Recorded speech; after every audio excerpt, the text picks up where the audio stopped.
Hello my motor enthusiasts. Fire up your engines for the latest from the world of Formula 1. We've just had the FIA's top 3 press conference post the Abu Dhabi Grand Prix qualifying session. A sparkling performance by Red Bull's Max Verstappen takes pole, with Charles Leclerc of Ferrari and Oscar Piastri from McLaren following closely. Despite the struggle, our top 3 drivers managed to put their best foot forward. Leclerc, surprised at his own performance, credits his final sector for the second place. Meanwhile, Piastri's weekend was filled with a few blunders, but he still managed a top 3 finish. My, oh my, it's tense at the Yas Marina Circuit. With the focus firmly on the race, it's all to play for. Stay tuned. Well then, let's shift down a gear. I'm your host, Enzo, coming to you live from the heart of London, bringing you all the juicy details from the fast-paced world of Formula 1.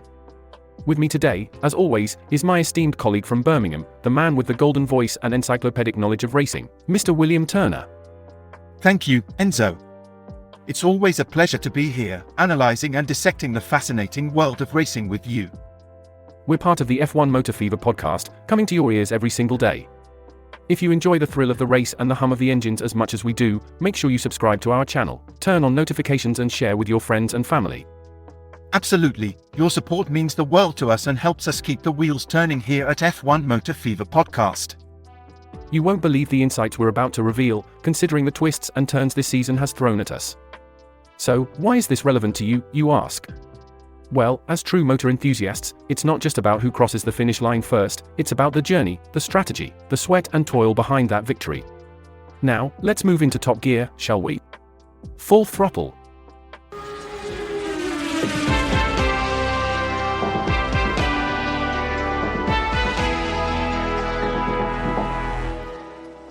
Let's dive in a bit further, shall we?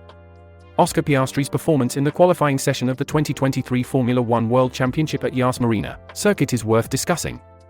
A challenging session it was, with tight competition and a few hiccups along the way. Despite the hurdles, Piastri's pace remained strong, landing him in the top 3 for the final round. A commendable feat indeed. Absolutely, but I've been mulling over something. Did Piastri say that most drivers have only managed to clock in 5 laps in a row this weekend? That's intriguing and a tad surprising. You've got me second guessing now. Let's get our facts straightened out. I think it's time for a quick call to our resident reporter, Victoria. Hello Victoria, hope you're doing well. We're discussing the recent qualifying session, and we could use your expertise to clear something up. Did Oscar Piastri mention that the drivers had only managed around 5 consistent laps because of the disrupted practice sessions? I see. Oh. That's a wrinkle. Thanks for clearing that up, Victoria. You're a lifesaver.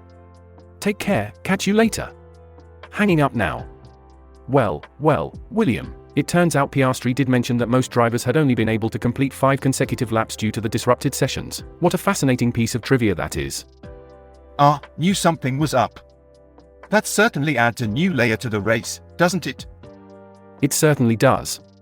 Just goes to show, there's always more beneath the surface in the world of Formula 1. Interesting to note Charles Leclerc's performance as well. Despite struggling through Q1 and Q2, he pulled a rabbit out of the hat and sealed the second spot on the front row. His mention of the car coming alive with new tyres certainly adds a dash of drama. Indeed, a remarkable turnaround. His goal for the race? To beat Mercedes in the Constructors' Championship. That's a bold target, wouldn't you agree? Bold, yes. But isn't that what makes this sport so exciting? The audacity of the drivers and their never-say-die attitude. True that. It reminds me of a funny incident. Do you remember the time when a driver's goal was to just make it through the race without dropping his teammate's trophy? Oh yes, I do recall that. Wasn't it Norris who had a bit of a Butterfingers moment? That's right. Now, there's a goal we can all get behind. Don't drop the trophy. Imagine that being the top objective for a race. Finish the race, sure. Get to the podium, why not? But whatever you do, don't drop the trophy. Ha, now that would be a sight to see. It surely put a smile on our faces, didn't it? A lighter side to the thrill and intensity of Formula 1. Let's shift gears and talk about Max Verstappen. What a journey he's had this season. In his words, a very special one. Despite the balance issues in practice, he managed to pull everything together for the qualifying.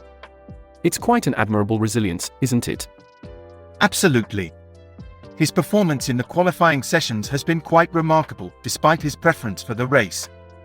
It goes to show that it's the minute details that can make a significant difference. You're spot on. That being said, the final race of the season, the ultimate ride in his RB19, Verstappen seems to be stepping into the unknown. He's not sure how the car will behave in the long run and has hardly done any long running. It's certainly going to add an element of suspense to the race, won't it? Certainly. It's always a bit of a thrill when the outcome is uncertain. But if there's one thing we know about Verstappen, it's that he always brings his A game. So whatever happens, it's bound to be a spectacle. Agreed. Let's just say, the race at Yas Marina Circuit is going to be unpredictable. And that's the essence of Formula One, isn't it? The unpredictability, the thrill of the unknown. That's what keeps us all on the edge of our seats. It's interesting to see how these drivers are going into the race. Verstappen, in his words, is going to ease himself into it, while relying a bit on past data. It's almost as if he's letting the race come to him, rather than forcing his pace on it. Sounds like a wise approach, given that balance issues vary year by year. I imagine it's a delicate dance between applying what you've learned in the past and adapting to the car's current behavior. Quite so. On the other hand, we have Leclerc. What a rollercoaster his qualifying sessions have been, wouldn't you agree? From nearly missing out in Q1 and Q2 to delivering a stellar lap in Q3, securing a spot on the front row. It certainly has been a thrilling journey. Just goes to show that a race weekend can be full of surprises. From his words, it seems like Ferrari's car performance this season has been unpredictable, with significant consequences if they fall out of the optimum window. Yes, it must be quite a challenge to handle such a peaky car. But when it clicks, it truly shines, as demonstrated by Leclerc's surprising performance in Q3. As for the race, with 58 laps ahead, it's going to be intriguing to see how this unpredictability plays out. Indeed, it's what makes Formula One so fascinating. The unpredictability, the sudden turns of events, they all add to the drama and excitement of the sport. Looking forward to how things unfold at the Yas Marina Circuit. It seems Leclerc has a clear vision for the race, to challenge the Mercedes and secure the second place in the constructors. He isn't as bothered about his position in the drivers, be it 4th, 5th, 6th or 7th. It's refreshing to see a driver so focused on the team's success, isn't it? Indeed it is. It's a testament to Leclerc's team spirit and his understanding of the overall stakes in play. As he said, if an opportunity presents itself to beat Verstappen, he'll take it, but his eyes are firmly set on outdoing the Mercedes. On a different note, we have Oscar. After a challenging weekend in Vegas, the team seems to have rebounded quite well. They've been strong in Sector 1 and are back in the top 3. Formula One really does have its ups and downs, doesn't it? That it does. Every race weekend is a new chapter with a different set of challenges. What's key is how a team handles those challenges and bounces back, as Oscar's team has shown. The thrilling world of Formula One. Such competitiveness, such resilience, such passion. It truly is a spectacle, isn't it? What are your thoughts, dear listeners? Are you enjoying this deep dive into the behind-the-scenes world of Formula One? Do you share our admiration for the determination and tenacity of these drivers? And who are you rooting for in the upcoming race? We'd love to hear from you. Remember, we're all in this journey together, soaking up the excitement and the suspense of the race. So, keep tuning in, and we'll keep bringing you the latest from the track. Let's keep the engines revving, shall we? It appears Oscar is pleased with his performance so far, despite having struggled to get everything together earlier in the weekend. He seems to have a fondness for the Yas Marina Circuit, which could certainly work in his favor. That's true. Fond memories of a track can offer a psychological edge that can make all the difference. Even with his struggles, Oscar's confidence is evident. Speaking of struggles, Verstappen seemed to have a problem with front tire wear during his second lap in Q3. He mentioned that the track and tire combination was extremely sensitive, which could have affected his performance. Yes, managing tire wear is a critical aspect of a driver's strategy. Even a tiny slip-up can cause a significant drop in grip, making it challenging to maintain speed. With all this in mind, it's clear that even seasoned drivers like Verstappen and Oscar are constantly learning and adapting their strategies for each race. The complexities of Formula One never cease to amaze. Absolutely. It's a sport that requires precision, quick thinking, and adaptability. And that's what makes it such a fascinating spectacle. Let's see what new surprises the Yas Marina Circuit has in store for us. It seems the drivers, Verstappen and Leclerc, have some thoughts on the Yas Marina track. they've suggested changes to the off-camber corners and believe that banking them would improve the racing experience. Interesting, isn't it?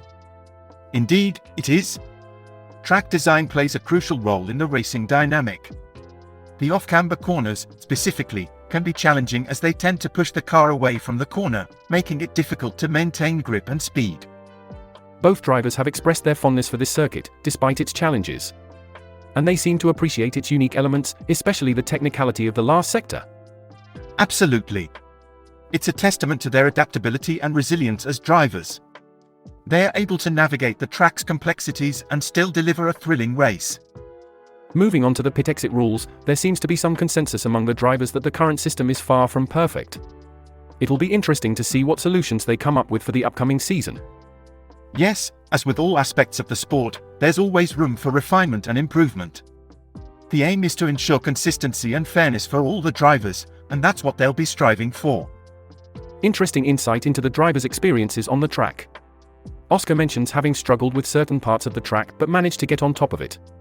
Despite admitting to a few close-to-lap-ending mistakes, his perseverance and adaptability are commendable. Absolutely. It's a testament to a driver's ability to quickly adapt and overcome the challenges that each track presents.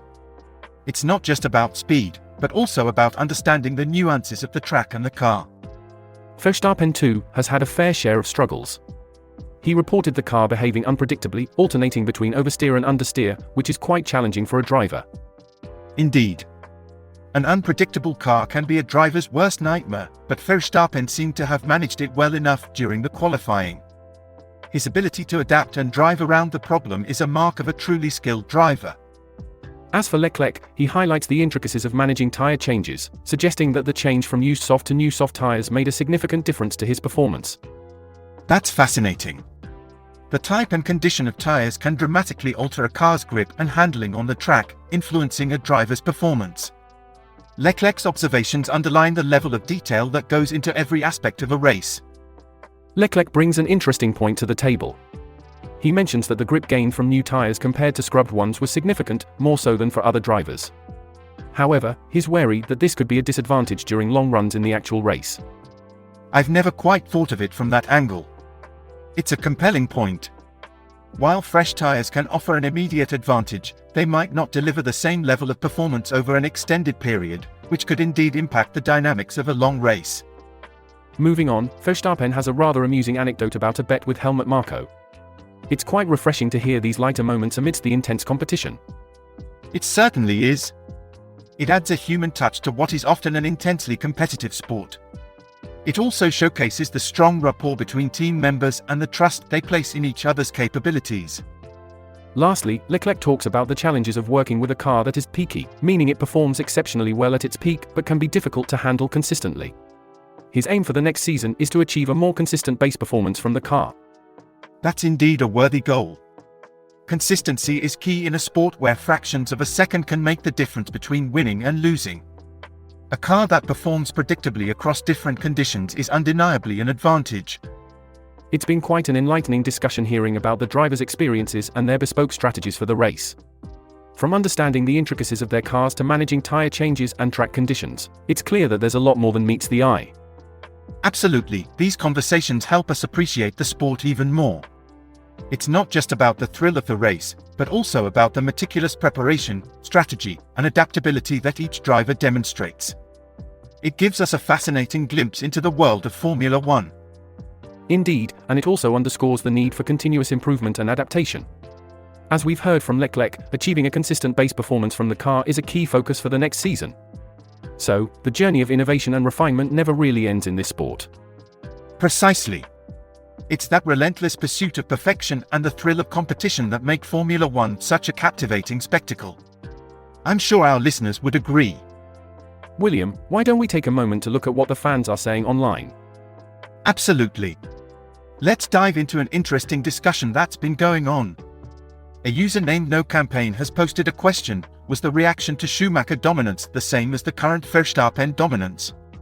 They go on to compare the reactions and sentiments during periods of dominance by different drivers, including Hamilton and Schumacher. That's a point to ponder, isn't it?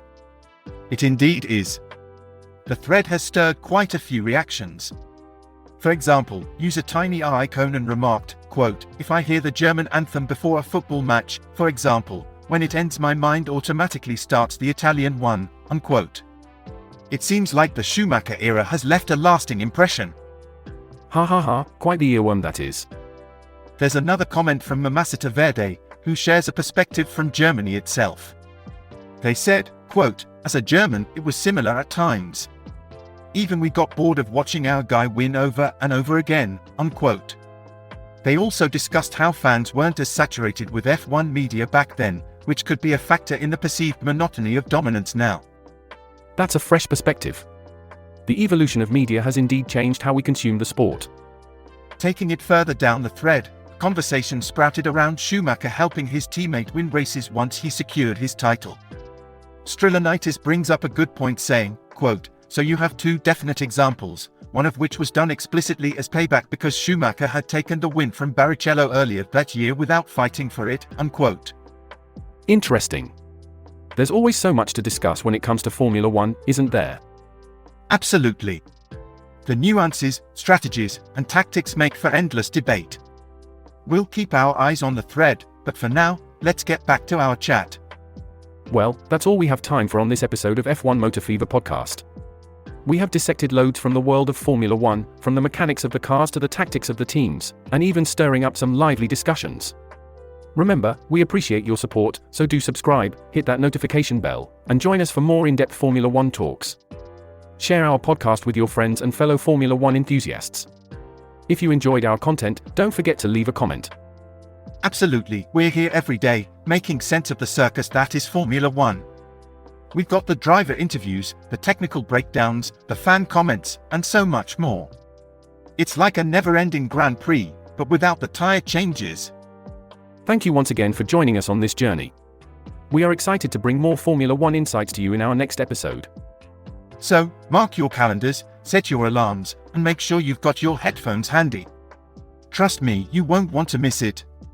Enzo, Watts and William, pedal to the metal, keep your gaze on the road, our channel's content is pure gold. See you next time.